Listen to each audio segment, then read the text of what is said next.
আজকে আমরা দরজা তৈরি করা শিখব। এর জন্য যে আমি দুইটা কালার ব্যবহার করেছি সেই কালারগুলি উপরে কোড দেওয়া আছে। প্রথমে আমি সেজন্য একটা রেক্টেঙ্গেল ড্র করব।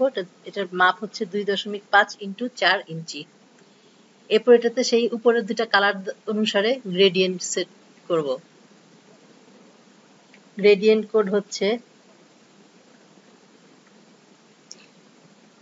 CMYK মোডে 25, 75, 100 and 15।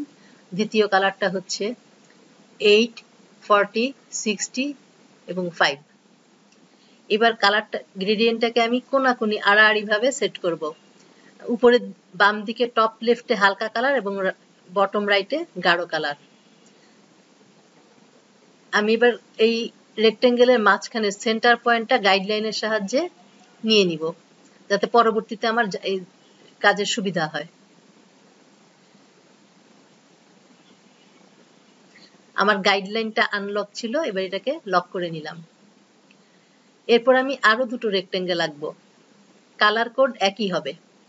ওগুলো প্রথমটার মাপ হচ্ছে 0.8 ইন্টু 1.4 আর দ্বিতীয় রেক্টেঙ্গেলের মাপ হচ্ছে 0.67 ইন্টু 1.2। গ্রেডিয়েন্ট কালার সবগুলিতেই এক।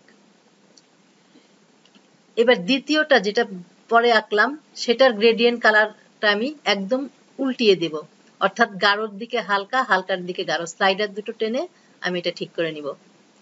এবার এই ছোট দুইটা রেক্টেঙ্গেলকে আমি অ্যালাইন করে হরিজন্টাল এবং ভার্টিক্যাল অ্যালাইন করে গ্রুপ করে নিলাম।